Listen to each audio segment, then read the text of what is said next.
ಆದರೂ ಎಲ್ಲರೂ ಆಗಲೇ ಫೇಸ್ಬುಕ್ಕಲ್ಲಿ ಅಲ್ಲಿ ಸುಮಾರು ಜನ ಬರೆದುಬಿಟ್ಟಿದ್ದಾರೆ. ಅಂದರೆ ಜನ ಎಷ್ಟು ಫಾಸ್ಟ್ ಇದ್ದಾರೆ ಅಂತ.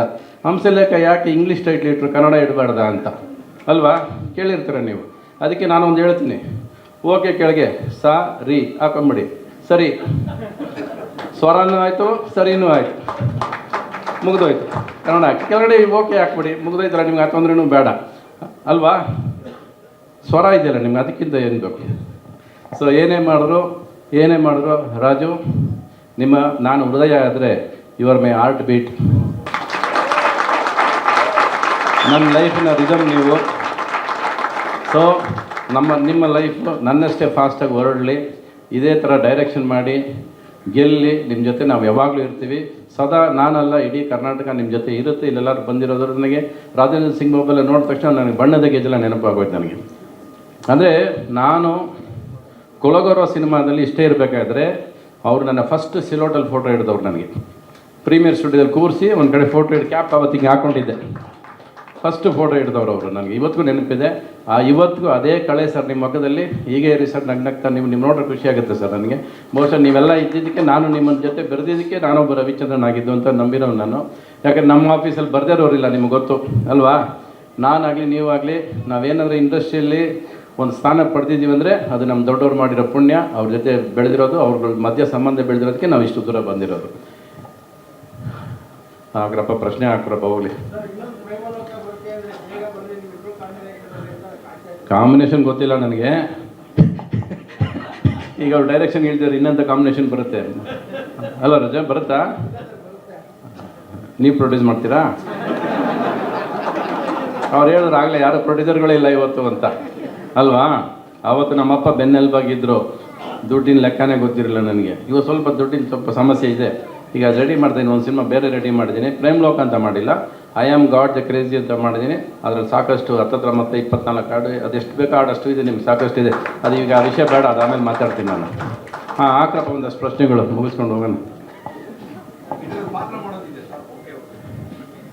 ರೀ. ಇದು ಮೊನ್ನೆನೇ ಗೊತ್ತಾಗಿದ್ರಿ ನನಗಿದು, ಮೊನ್ನೆನೇ ಗೊತ್ತಾಗಿದ್ದಿದ್ದು.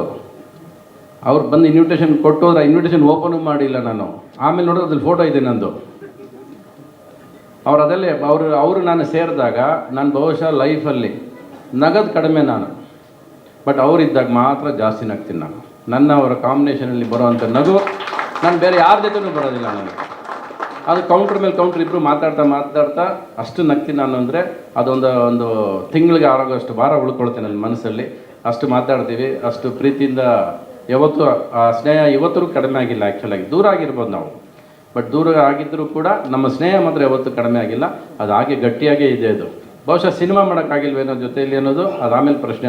ಅದು ಬಂದರೆ ಬರುತ್ತೆ. ಅದು ಬರಬೇಕಂದ್ರೆ ಅದಕ್ಕೊಂದು ಸಮಯ, ಇನ್ನೊಂದು ಡೆಸ್ಟಿನಿ. ಇನ್ನೊಬ್ಬ NS ಬಂದು ಮತ್ತೆ ಹಂಸಲೇಖ ಕರ್ಕೊಂಡು ನನ್ನ ಹತ್ರ ಬಿಡಬೇಕೀಗ.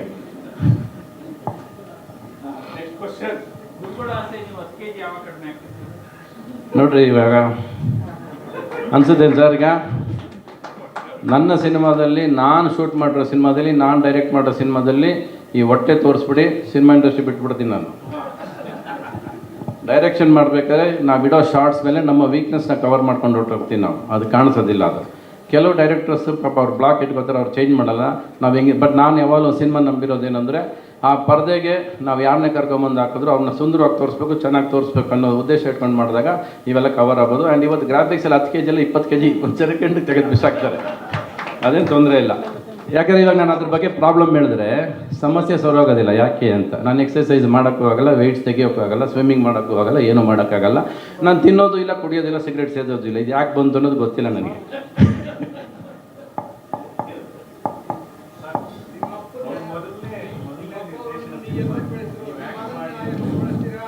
ಹಾಂ,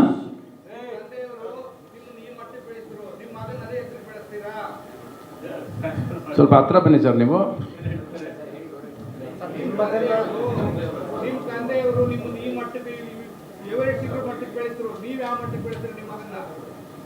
ನನ್ನ ಮಗನ ಹತ್ರ ಹೊಟ್ಟೋದ್ರೆ ನೀವಾಗಲೇ. ನನ್ನ ಮಗ ಆಲ್ರೆಡಿ ನನಗಿಂತ ಎತ್ತರ ಇದ್ದಾನೆ ರೀ. 6 ಅಡಿ ಒಬ್ಬ ಇದ್ದಾನೆ, 6 ಅಡಿ 2 ಇಂಚ್ ಇದ್ದಾನೆ. ಅವನು ಹೈಟ್ ಬೆಳೆದಿದ್ದಾನೆ. ಸಿನಿಮಾ ಅನ್ನೋದು ನಮ್ಮಪ್ಪ ನನ್ನನ್ನು ಕರ್ಕೊಂಬಂದು ಬಿಟ್ಟರು ಅಷ್ಟೇ.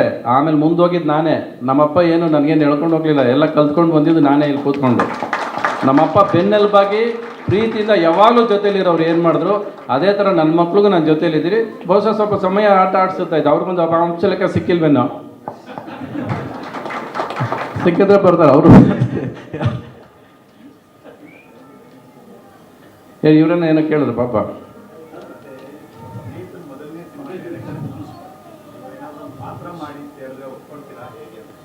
ಸರ್ ಇವತ್ತು ಬಂದಿರೋದು ಹೆಂಗೆ ಸರ್?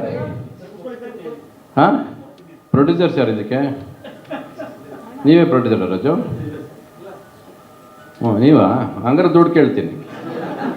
ಅವ್ರ ಪ್ರೊಡ್ಯೂಸರ್ ಅದು ದುಡ್ಡು ಕೇಳಲ್ಲ. ಇದೆಯಾ ಪಾತ್ರ? ಸಾರ್ ಹೇಳ್ಬೇಕು ನೋಡಿ ಎಲ್ಲರೂ.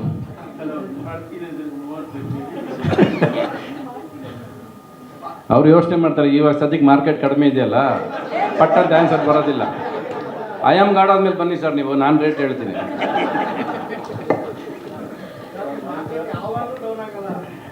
ಅಲ್ಲ ಈಗ ಫೈನಾನ್ಷಿಯಲ್ ಸರ್, ಅದು ಇರೋ ರಿಯಾಲಿಟಿ ಮಾತಾಡೋಣ. ಸ್ಕ್ರೀನಲ್ಲಿ ದುಡ್ಡು ಬಂದಾಗಲೇ ಅದಕ್ಕೆಲ್ಲ ಬೆಲೆ ಬರೋದು.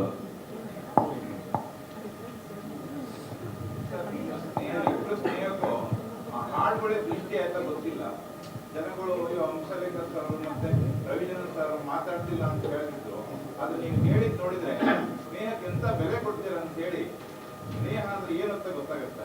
ಯಾವಾಗ ನೀವು ಅದೇ ತರ ಇರಬೇಕು. ಆ ನಿಮ್ಮ ಹಾಡುಗಳಿಗೆ ದೃಷ್ಟಿ ಆಯ್ತು ಏನೋ ಗೊತ್ತಿಲ್ಲ, ಅಷ್ಟೊಂದು ಹೇಳ್ಬೋದು. ಇವಾಗ ಎಷ್ಟೊಂದು ಸಂತೋಷ ಆಗುತ್ತೆ ಅಂದ್ರೆ ಬಹಳ ಸಂತೋಷ ಆಗುತ್ತೆ ನೀವು ಹೇಳಿದ ಮಾತಿಗೆ. ಪ್ರೀತಿಯಲ್ಲಿ ಯಾವಾಗಲೂ ವಿರಹ ಇರ್ಬೇಕು ಸರ್, ಸ್ವಲ್ಪ ವಿರಹ ಇದ್ರೆ ಚೆನ್ನಾಗಿ. ಅದು ಇಲ್ಲದ್ರೆ ಇಷ್ಟು ಮಾತಾಡೋದು, ನಾವಿಬ್ಬರು ಜೊತೆಲಿದ್ರೆ ನೀವೆಲ್ಲಿ ಮಾತಾಡ್ತಿದ್ರಿ? ಇದೆಲ್ಲ ಅದೆಲ್ಲ ದೂರ ಆಗಿದ್ದಕ್ಕೆ ಸ್ವಲ್ಪ ಏನೇನೋ ಆಗುತ್ತೆ, ಎಲ್ಲ ಒಳ್ಳೇದಕ್ಕೆ ಆಗುತ್ತೆ ಅಂತ ಅಂದ್ಕೊಂಡು ಟ್ರಾವೆಲ್ ಮಾಡಿ. ಅವ್ರು ಹೇಳಿದ್ರಲ್ಲ ಬಿ ಪಾಸಿಟಿವ್ ಅಂತ, ಏನೇ ಆದರೂ ಒಳ್ಳೇದಕ್ಕೆ. ಅವ್ರು ಹೇಗೆ ಬಂದರೂ ಹಾಗೆ ದೂರನೇ ಆದ್ವಿ, ಹಾಗೆ ಒಳ್ಳೇದು ಆಗುತ್ತೆ ಅಂತ ನಂಬ್ಕೊಂಡು ಮುಂದಕ್ಕೆ ಹೋಗ್ತಾನೆ ಇರ್ತೀವಿ ಎಲ್ಲರೂ ಅಷ್ಟೇ. ನಾನು ಬಿ ಪಾಸಿಟಿವ್ ಅನ್ನೋದು ಅಷ್ಟೇ ಅಲ್ಲ, ಬಿ ಪ್ರಾಕ್ಟಿಕಲ್ ಅನ್ನೋದು ತುಂಬ ಮುಖ್ಯ. ಇವತ್ತು ವರ್ಷ ಶುರು ಮಾಡಬೇಕಾದ್ರೆ ಬಿ ಪಾಸಿಟಿವ್ ಓಕೆ, ಬಟ್ ಇವತ್ತು ಬಿ ಪ್ರಾಕ್ಟಿಕಲ್ ಅಷ್ಟೇ. That is was more important ಇವತ್ತು. ಆಯ್ತು, ಹೇಳಿಲ್ಲ ಸರ್? ಒಂದು ನಿಮಿಷ ಅಲ್ಲೇ ಇರಿ ಸರ್, ಮಹೇಂದ್ರ ಸರ್ ಬರ್ತಾರೆ. ಸ್ವಾದಿಷ್ಟತೆಯ ಸ್ವಾದ, ತಾಜಾತನದ ಆಹ್ಲಾದ, ಉತ್ತಮ ಆರೋಗ್ಯ ಮತ್ತು ಹೆಚ್ಚಿನ ರೋಗ ನಿರೋಧಕ ಶಕ್ತಿಯ ವೃದ್ಧಿಗೆ ಈಗ ನಿಮಗೆ ಸಿಗುತ್ತಿದೆ ಉತ್ತಮ ಗುಣಮಟ್ಟದ ಪೌಷ್ಟಿಕಾಂಶ Shri Vaidik millet health mix. ಇದು ಸಿರಿಧಾನ್ಯಗಳ ಸಂಪತ್ತು.